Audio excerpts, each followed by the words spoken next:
Hello, and welcome to another episode of Winning Where It Matters. My name is Kyei Amoako, and it's a pleasure to have you join me once again. I have a lot of ideas. I would even go further to say I have a lot of good ideas. A lot of times when I have ideas, I can see them, they're clear, they make sense. But I have also learned that as good as ideas appear to be in my head, a lot of times ideas need a little bit of work. Sometimes they need some refining, sometimes they need some challenging, some rethinking to get them into a state where they could be executed. So, today I want to share some thoughts about how to make a good idea better. Hopefully, with the ideas that you have in mind, things that you want to do, you are able to find more success doing them because you have followed a few steps to make your good idea better. Um, I have learned over time that ideas exist in three states. Now, I used to use an analogy from chemistry, like the states of matter, to illustrate it. Vapor, liquid, solid.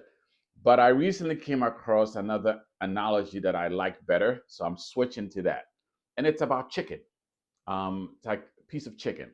So ideas exist in three states of chicken. It's either raw, half baked, or fully baked. So when you conceive an idea, it's like vapor, as one of the states of matter, but it also is like raw chicken.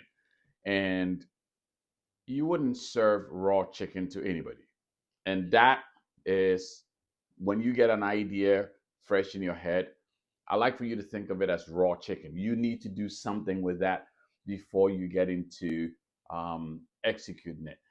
Now, I know there are lots of reasons why people get ideas and they want to run off with it and go execute it because we believe that our ideas are great.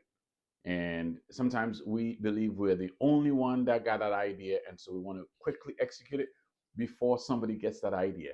But I want to encourage you to think about it this way. If it's a good idea and you spend enough time making it better, it doesn't matter who else has that idea.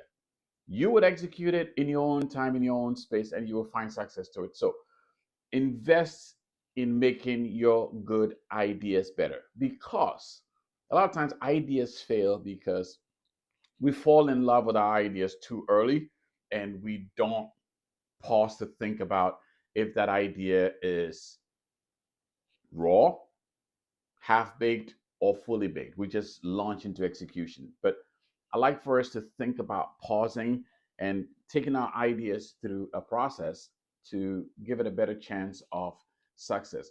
And the three states that I thought about, the half baked, full baked, and the raw chicken, is something that I must have read from a book. I can't remember where I came across that. So credit to whoever came up with that idea first. But I think it's a brilliant way to look at your ideas.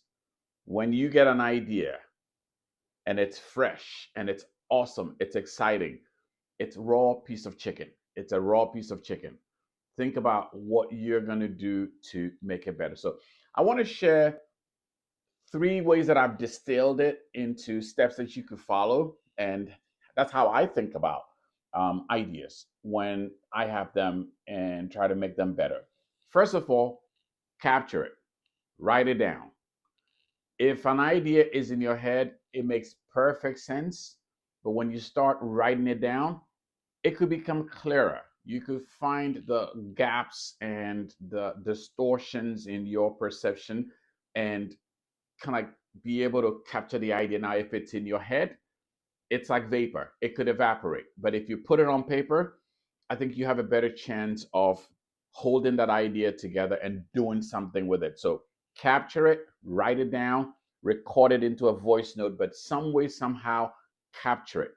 The second thing that I'll encourage you to do in trying to get your good idea to a better idea is to clarify it. right? You should be able to clearly articulate what that idea is about. What benefit does it provide? What problem does it solve? What would it take to get that idea to come to life?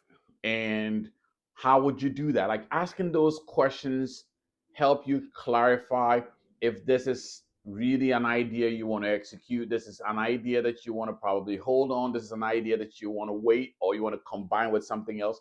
But clarify it. What exactly is this idea? And what are you trying to do with it? Because if you can't clarify it, chances are you're not really clear about what it is that that idea is.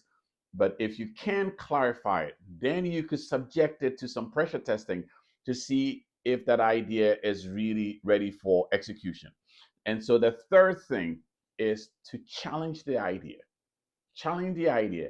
Ask questions of the idea to see if there are assumptions you're making or there's some blind spots that you're not aware of. Ask the questions that somebody else will ask, a well-meaning person will ask you, to try to get to understand what that idea is and what benefit it will provide. um, a lot of times we skip that challenging, or we even don't like it when people challenge that idea by asking questions about it. But it's in the challenging phase that that idea gets refined, that it becomes better. So think about it. If you have an idea, capture it. Some way, somehow, write it down, record it, clarify it, and challenge it. Challenging brings benefit to the process because it lets you see where there are gaps. If you have a piece of chicken, raw chicken, and you don't season it, you don't cook it, and you try to serve it, most people will turn it down, not because it's a bad piece of meat, but it's just because it's not ready. So if you season, just like you would season your piece of chicken and cook it before you serve it, you may want to clarify your idea, challenge it before you execute it. Because I think if you do that, you give your idea a better chance of success. So that's how I turn good ideas into better ideas. And this podcast, for example, started off as an idea, but I had to write it down. I had to clarify what the goal of this podcast is. And in doing that clarification and challenging the idea, I made a lot of adjustments to the length of it, the format of it, what I'm going to say, and how I say it. This episode, when I conceived it, it was an idea. I had a clear idea of what I was going to do. And then I started writing it down. And some of the ideas that I had to adjust them to get to a point where I think I have delivered a an episode that's clear, concise, and helps you understand how you could take a good idea into a better idea. So, if you have any ideas that you are working on that you would like to talk about, or you need somebody to help you take it from good to better, happy to help. If there's anything else that you're working on that you would like for me to help with, I am happy to do so. As always, I believe in you, and I hope you believe in yourself too. I'll see you on the next one.